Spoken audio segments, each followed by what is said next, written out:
everyone. And by everyone, I mean like the three people that find my channel and watch this. I'm Ree.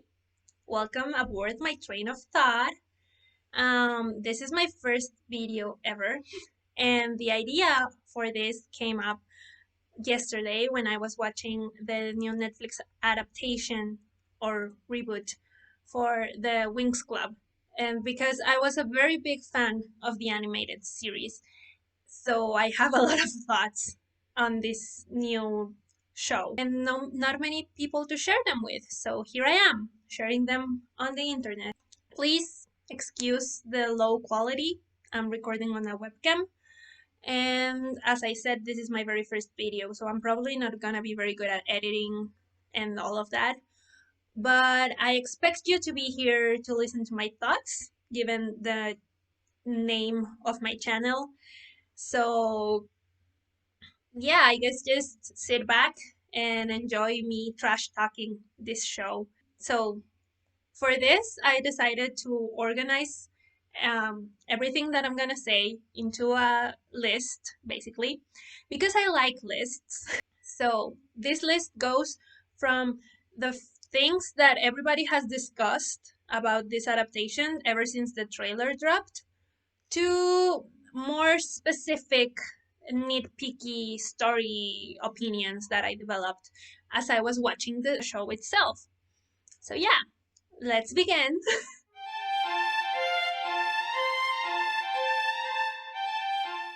This is something that everybody has discussed. And by everybody, I mean everybody that has made a video on this that I've watched has said pretty much the same thing, which is they whitewashed Flora and Musa. And I mean, I don't have a lot to say about the whitewashing of Musa because I've heard that the actress is mixed, and also I'm not Asian. So, in Spanish, we have a saying which is no tengo vela en este entierro, which translated would be I don't have a candle in this burial, which is to say, this is not my discussion because I'm not Asian. However, I am Latina. I don't know if you could tell from my Spanish a few seconds ago. But yeah, I am Latina, and so is supposed to be Flora. In case you didn't know, in the animated series, there's this character called Flora, who is a flower fairy, and she was designed with Jennifer Lopez in mind. So she's confirmed to have been supposed to be Latina, right? And for the Netflix adaptation, it's not only that they whitewashed her, it's not only that they decided to cast a white actress to play Flora. No, no, no. That wouldn't have been enough for Netflix. What they decided to do was completely erase Flora's character, completely get rid of her. And instead, they hired a white plus size actress to play this new character called Terra. Now, here's my problem with this. I bet that Netflix thought they were smart by doing this. I bet they thought, oh, we're not gonna get a Latina actress because that's too much effort. But we don't want the backlash from whitewashing Flora. Instead, what we're gonna do is create a whole new character. And they can't say that she isn't supposed to be white because she's an original character. Well, here's why that's worse. Here's why you made a mistake, Netflix. As I'm sure you're all aware, there has been a lot of discussion around people of color representation in the media. Usually the problem is around the creation of new characters that are characters of color, or the changing of characters that are originally white in the source material to make them a person of color. But here, Netflix had it handed to them in a silver platter because they already had a diverse cast of characters. They had it so easy. They didn't have to create a new character to represent all of those people. They could have just taken the original characters that already existed, adapted them with the right actors, and everybody would have been happier. Like they wouldn't have been able to say that Netflix is excluding people or that they're doing representation wrong because they're just keeping the same characters. But instead of doing the effort, doing the low effort of just keeping the original characters, they decided to go to the lengths of erasing a character that is already representation to give us another kind of representation. Because people are saying that, oh, but we are getting plus size representation in the form of Terra. Here's the deal, there are plus size Latinas. We exist. Newsflash.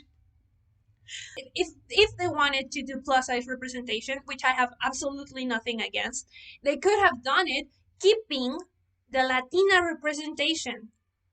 That's my issue. And they took away this character that was very, very special to me because as a young girl, and even now, I've always been a fan of fantasy stories. But I've never seen myself in a fantasy story because I've always been not white enough see myself reflected in fantasy characters, because a lot of the princesses when I was growing up, a lot of the fairies and everything were white, pale as white, with blonde hair or red hair. And seeing a tan skinned Latina inspired fairy was very special to me. It made me feel like I could fit in a fantasy world without it needing to be a big deal. And Netflix decided to take that away from me and from all the other Latinas and girls of color who felt represented by Flora. And that's not okay.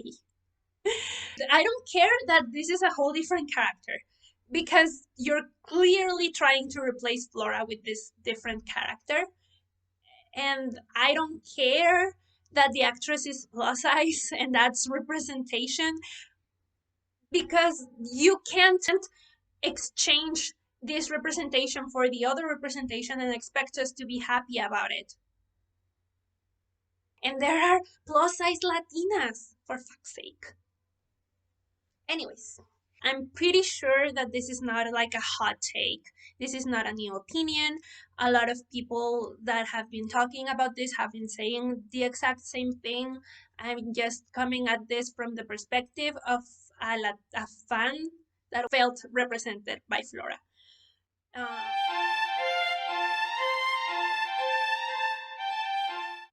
Now, the outfits are pretty boring. There's nothing much to say on that front.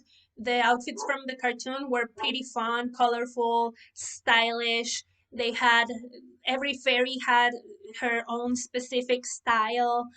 And even if the outfits couldn't have been translated like on point to the live action adaptation, they could have still kept like the same vibes or the same style for each fairy or the same sense of fun from the outfits. But they didn't. They decided to adapt basic, boring outfits for all of them.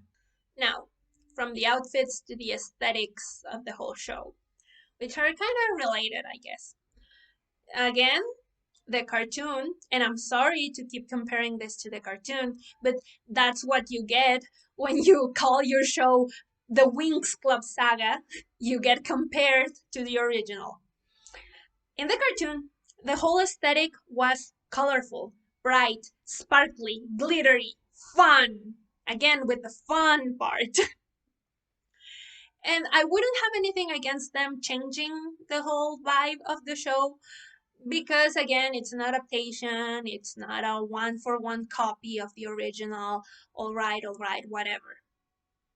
The thing is, they decided to make this dark, gritty, and edgy, just like any other teen show out right now.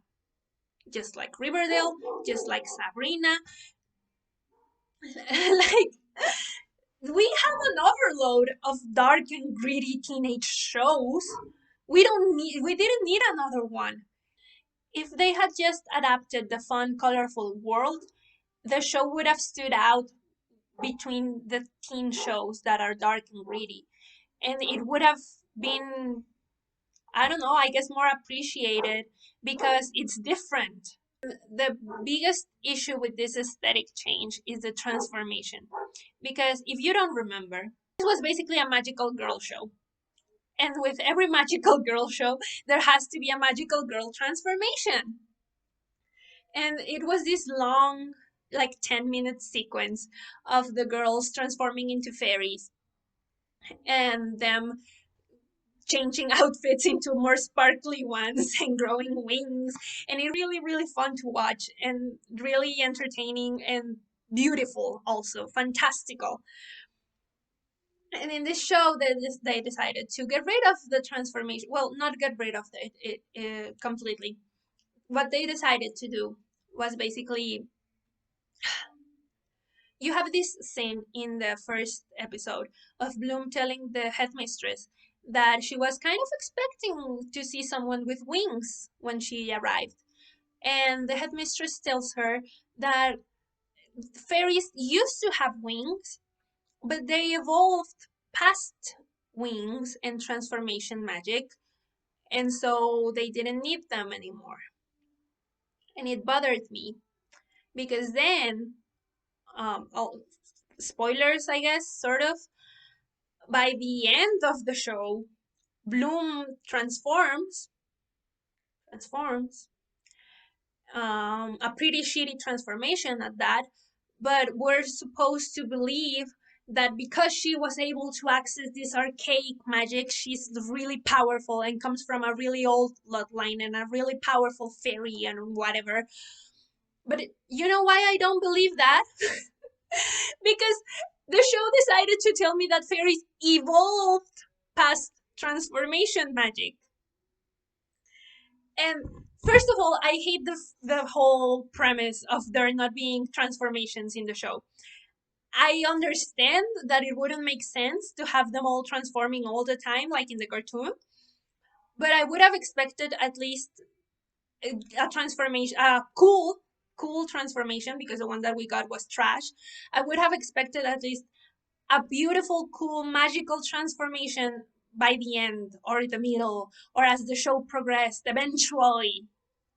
And that would have worked if in the beginning, instead of telling us that fairies evolved past transformation magic, they would have told us that only really powerful fairies can access transformation magic, or transformation magic is something that you have to work hard at and learn, and it requires a lot of power, so not every fairy can do it, or not big or beginner fairies can't do it. That would have made sense, and then in the end I would have bought Bloom as a very powerful fairy by being able to transform. But here's why saying evolving past transformation magic doesn't work. Because fairies evolved past transformation magic, it implies that transformation magic is useless, that it isn't needed in the first place.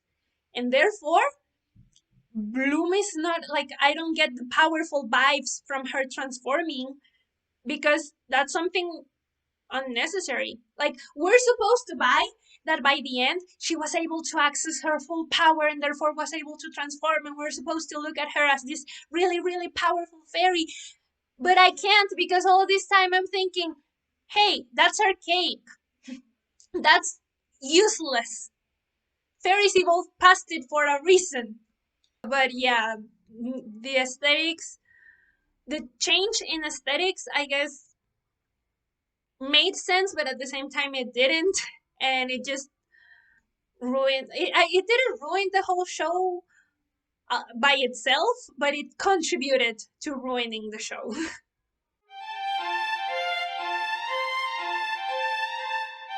But from now on, I'm gonna get really heavily into spoilers. So this is your warning, I guess. Although I'm guessing that if you're watching this video, you're either a friend of mine whom I begged to watch this video, B, someone who already watched this show and wants to hear someone trash talking about it, or C, someone who isn't even pretending to watch this show and just wants to hear someone trash talking. So, yeah, spoiler warning, but I really think you don't care. First, we have two characters that they completely deleted from the show. And I'm not counting Flora in this because they replaced her, they didn't delete her. We have Tekna, who was the technology fairy, and I guess it makes sense to get rid of her for the live action adaptation. I'm not saying I like the decision, but I'm saying it kind of makes sense because considering the magic system that they created for the show, in which the fairy's magic is linked to a specific element, it wouldn't have made sense to have a technology fairy. But it would have been cool, especially considering that this is set in a fairy world that has human, modern, actual technology. And they also got rid of Brandon. And that just really pissed me off because by getting rid of Brandon, they forced Stella, Bloom, and Sky into a love triangle. I'm not saying that Brandon was an indispensable character. Like, the show is kind of fine without him, but we didn't need the Stella, Bloom, Sky love triangle. Anyways, now they replaced the tricks. They kind of took the tricks, the villains, and combined them into Beatrix. And I don't have much to say about Beatrix. She's a pretty hateable villain. I don't think she brings the same sense of drama and interest that the tricks used to bring. Also, I really loved the tricks outfits and their whole vibes. I loved them.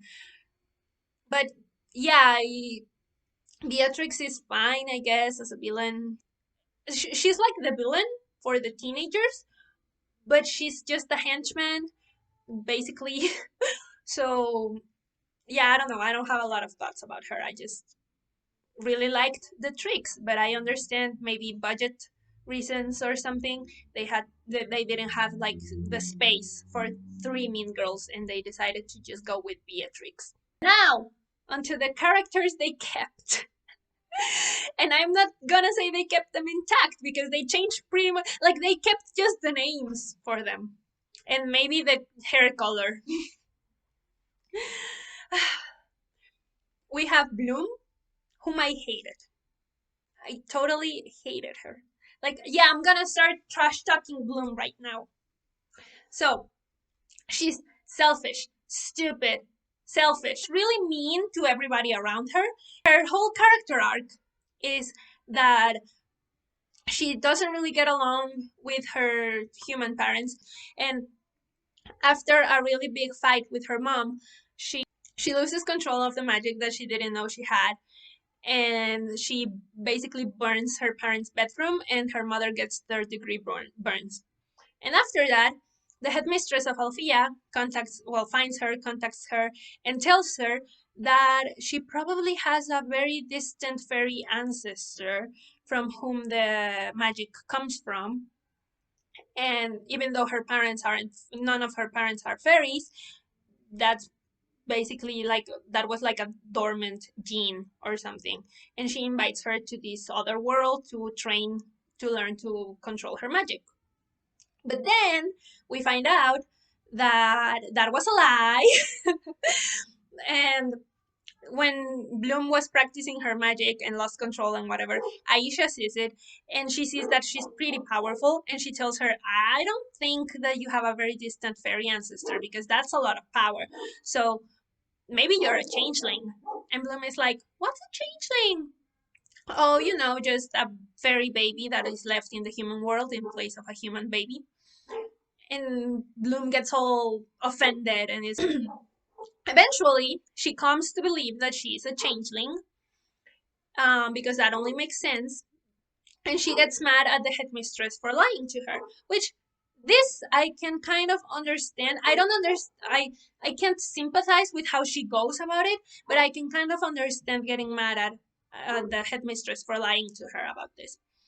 And then she goes on this whole, like, her whole story for the show from now on is wanting to know who her real parents are and wanting to find them.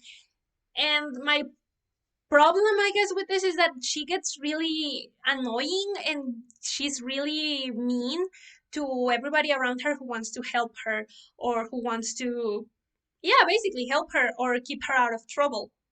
For example, we have Aisha who's wanting to help her, but she doesn't know how, and she doesn't want to get distracted from school. And she keeps telling her, oh no, don't do this because we're gonna get in trouble. And she's all mean to Aisha, and she keeps telling her to, you don't have to come. But then she gets mad because she doesn't get help. Like, bitch. Mm. And she expects the headmistress to tell her all about her birth parents, but she tells her that she doesn't know. And then Bloom has a vision about this old woman who left her in the human world, and she tells her to find her, and she goes to ask the headmistress who that is, and the headmistress tells her, "Oh no, she's dead." And then she finds out she isn't dead, and she gets mad at the headmistress for lying to her. But hey, maybe she had a reason, Bloom. Maybe there was a reason. And then she goes all, you have been hiding things from me. And it's like, yeah, maybe because you're a 16 unstable girl. Like, maybe you're not ready to know everything. And even if you are ready, maybe the headmistress doesn't know everything. So how do you expect her to tell you things that she doesn't know? And also there's this like really big thread of something called the burned ones, which I'll get into later when I touch on the story. Mm, and that is a really important thread to everybody on the school, and Bloom doesn't give a damn. Like, she keeps annoying the headmistress and putting her classmates in danger because she just wants to find out who she is. And it's like, yeah, you should, but maybe not right now. And I get that in the end it's all connected, and it tracks that when she finds out who she is, she's able to help and whatever. But the way she goes about it, it's really annoying. I hated her. And also the actress, I'm not sure if she does a really good job or not, because her facial expressions really made me hate Bloom. And the reason I don't know if that's a good job or a bad job, is because Bloom is the main character, so I'm supposed to like her. But she was really good at making me hate her. She had really hateable facial expressions and a really hateable attitude. And she acts like she is better than everyone and like she knows everything, even though she knows nothing. And she doesn't trust anyone, but she trusts the bad girl. She she's stupid, completely stupid, and selfish, and mean, and annoying. The only thing that I'm gonna appreciate, I guess, is that by the last episode, she tells the headmistress that she was a brat and she apologizes. And I'm like, well, at least you admitted you were still a brat and I still hated you all throughout the show, but at least you're admitting it. Now, Stella.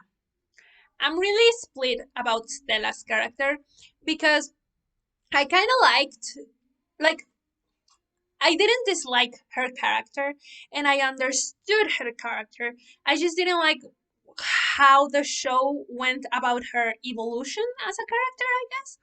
Um, Stella is basically this mean girl who is the princess of Solaria, and she's under a lot of pressure from her mother to be the strongest witch, the strongest fairy, sorry, ever, because she's the princess and she's an extension of her mother's image, and she has to project strength and confidence and whatever. So, because she's in a lot of pressure, she's mean to everyone. And the thing is, I liked what they did, the reasoning they gave to her character, and I like that she's a mean girl that I can sympathize with and understand eventually. My problem is that her whole character development and our whole understanding of her character comes from interactions between her and Sky and her mother, for which the other WINX girls are not present. So, from the perspective of the WINX girls, she's just mean. She's just someone who has been treating them like trash. And also she doesn't even really spend that much time with the WINX girls because she spends most of her time with Sky. So by the middle of the show, her mother takes her away from Alfia because she thinks she's not making enough progress. And we see the WINX girls missing her, and I'm like, okay, maybe I can see how you could miss being talked down to or being insulted, okay. But then Stella returns. Um, well, she escapes her mother and she's hiding in the suite or whatever. And then she has this dialogue of, I'm going to help my friends, or friends are here to support each other, or whatever. And I'm like, are you even really friends? Because we haven't seen you really be friends. Like, I've seen you hate Bloom because she's flirting with Sky. I've seen you trash talk Tara because she dresses horribly. I've seen you treat Aisha like trash because she's the only one that tells you that your plans are stupid. So, are they your friends? Because we haven't seen it. And now moving on to Musa. I don't have much to say about what they did to her character because they didn't like. I kind of liked her. Her and Aisha were the two characters that I actually liked. Um, the only big change done to Musa, besides her actress, was that her power set was changed from being the fairy of music to being a mind fairy who is able to feel emotions, the other people's emotions. And yeah, she's pretty all right, I guess. Um, except for her outfits, which are awful. I really liked her love story with Terra's brother. I don't remember his name, but I really like that they didn't pair her up with Riven because Riven was a toxic dude in the cartoon. And I actually blame Riven for all of my issues with toxic dudes. Just kidding. He's not the only one to blame.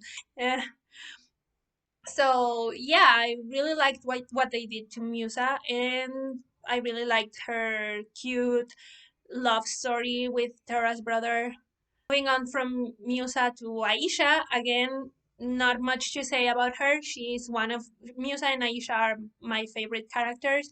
Aisha is the only smart girl in the room, I guess. She's the only prudent, um, thoughtful girl who understands that what they're doing is stupid and dangerous and they shouldn't do it. So I really liked Aisha. Then we have Sky, who again is really boring. They changed him from being a prince to being the son of a war hero who died in battle. So he didn't know his father, and he has this pressure to live up to the expectation of his dad being this great warrior. Aside from that, he's really boring, which is basically how he was in the cartoon, at least from what I can remember. Like the most interesting thing about him was him pretending not to be a prince. Um, I hated his love triangle with Bloom and Stella because there was no point, given that Stella already had a boyfriend in the cartoon. But aside from that, I really liked his interactions with both of them. Like removing the love triangle issue that I have. He was a pretty decent, nice guy. I'll leave it at that. And then we have Riven, who's still an asshole, but he was supposed to be an asshole, so not much has changed there. And lastly, we have Terra, who again, really boring. I don't like. I don't dislike her character. I just don't see the point of her really. She has this whole character arc of her wanting to be seen as hot, and then she doesn't. She tries, but she isn't perceived as hot, and I don't know. Something that I kind of disliked about these characters is some of the dialogue was really forced in the. It was like they really forced the feminism on this on some of the dialogue. And nothing against feminism. I consider myself a feminist. It felt unnatural The places where they called out the patriarchy felt really unnatural. Also, you have Bloom, who's a new student, and Sky approaches to offer help, and she's like, "Are you gonna mansplain this?" And it's like, from my understanding, mansplaining something usually comes when the woman is an expert in a field or in something, and then the man who knows maybe the same or a little less comes around trying to act all intelligent and explain the thing to a woman that the woman already knows. That's my understanding. That's what I would take as, as mansplaining. I wouldn't take as mansplaining a guy who's offering me help going around a new school. You know, like, I don't know this school. I don't know where I'm supposed to go. I would appreciate help from anyone that would offer, man, woman, non binary, whatever, anything in between. As long as they're able to help, I wouldn't consider it mansplaining. But yeah, those are really like specific nitpicky things that don't make or break the show. Just eh.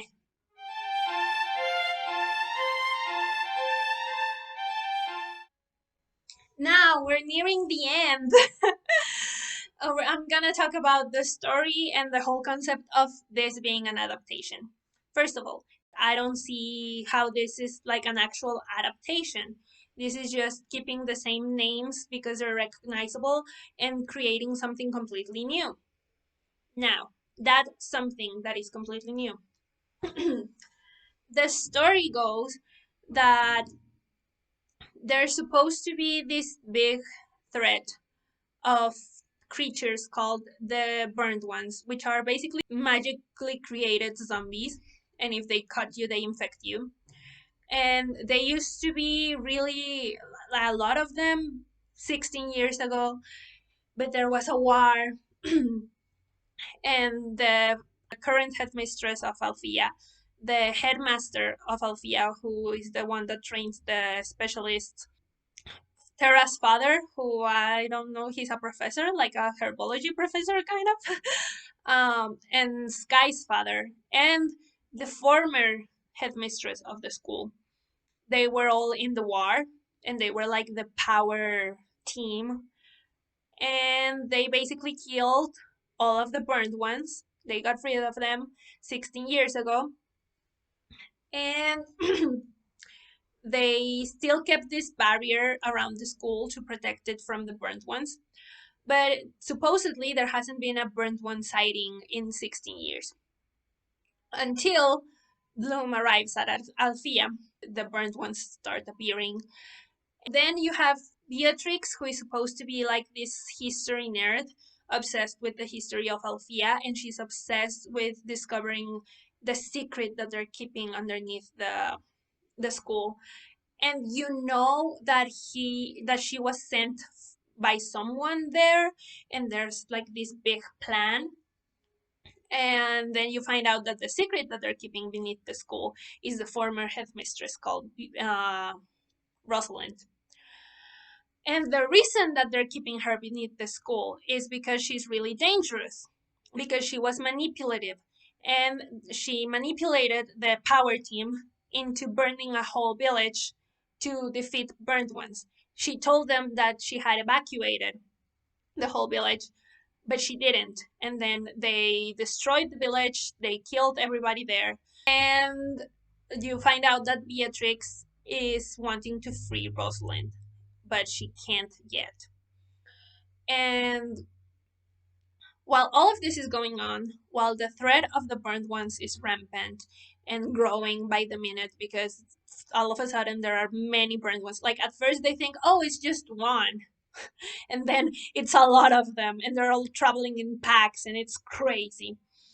While all of that is going on, and the grown ups are trying to handle it, as they should, you have the teen story, which is basically Bloom wanting to find her birth parents and her going through like old files and pictures and all of that to try to find her real parents. And then she comes across Beatrix, who's a history nerd. Well, she explains that she had a vision of this old lady, Rosalind, delivering her into the human world and telling her to find her when the time is right. And so she wants to find Rosalind because she thinks that she has information about her real parents. And Beatrix is all like, "Oh, so you well," so she um, takes an interest in Bloom, and then she finds out that she might be from a place called Asterdale, which is where Beatrix is also from. And then they find out that Asterdale is this village that the power team destroyed back in the war. And basically, Beatrix tells Bloom that Rosalind had a crisis of consciousness when they destroyed the village, and that's why she saved both Beatrix and Bloom, allegedly. And then to cover up the war crimes, the other members of the power team buried Rosalind beneath the school and captured her and kept her like contained. And so Bloom goes into this whole mode of I need to free Rosalind, but Beatrix is found out to be dangerous by the adults, and they lock her up.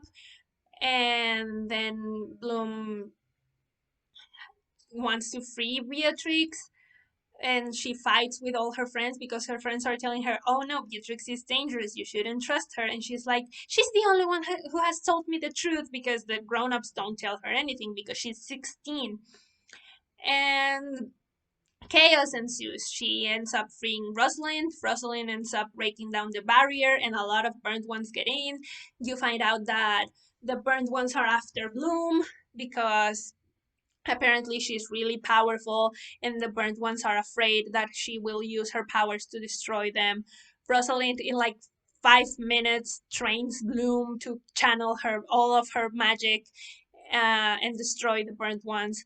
And so, after putting everybody in danger by letting down the barrier, Bloom eventually kills all the burnt ones, and everything is fine and dandy again. Except it isn't, because Rosalind is now free and alive and over the school and whatever. Um, my issue with this story is that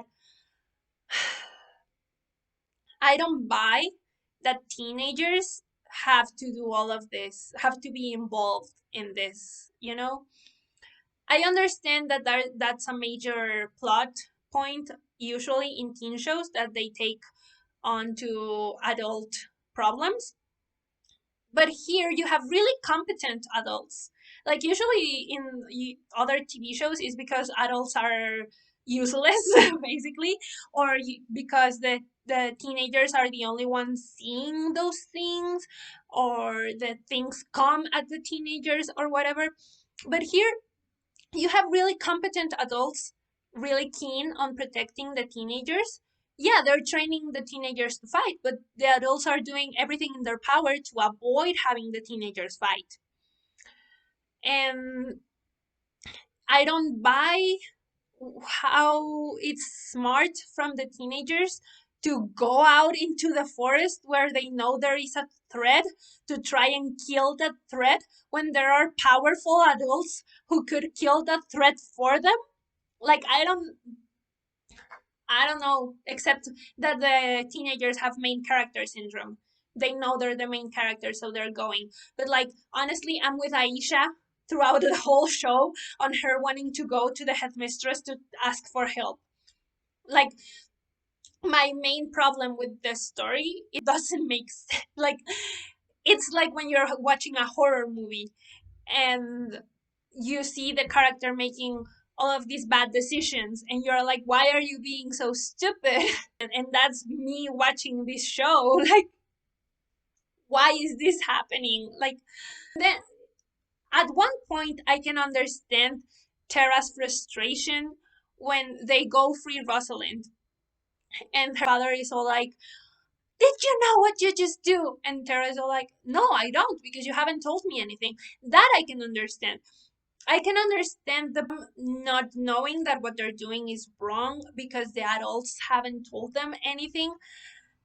Yeah, that's a good point. However, all the other decisions of them running out into the forest and trying to kill a burned one because they're stupid, like that is what I can't excuse nor understand.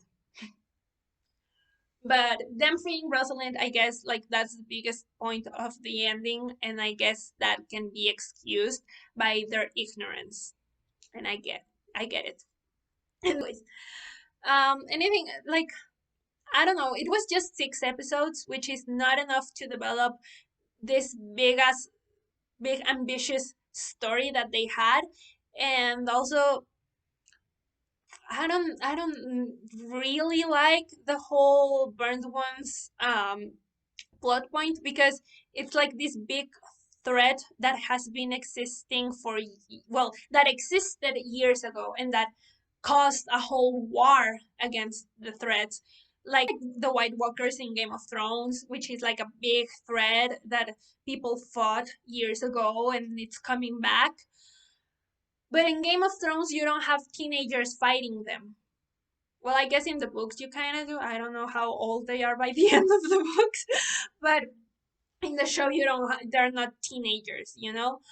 um when you have teenagers you have to give them teenager level threats that escalate into later bigger threats, you know. You can't just come out with oh this big zombie apocalypse that happened years ago and it's coming back because or if you're gonna do that then kill all the adults or make all the adults incompetent so that you there is no other option for the teenagers. But I just it doesn't make sense to me, really.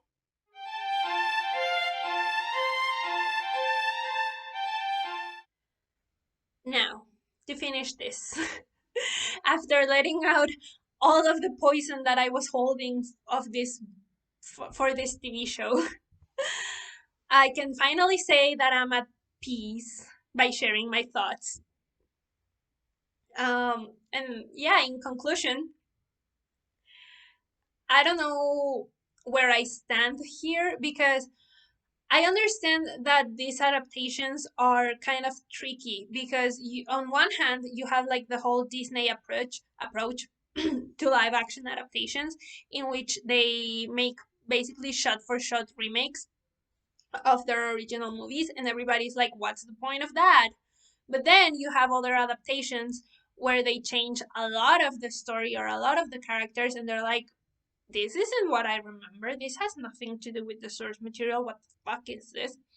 And I can see both sides. I like the whole idea of adapting older properties for newer audiences.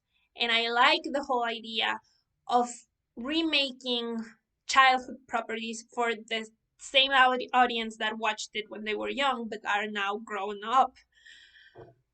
But I don't know how I don't like how they're doing it basically. Um I don't I understand that you have to change things to justify the remake or the reboot or the adaptation. But the things that they're changing basically are the essence of the show. So what's the point of just keeping the names for brand recognition, you know?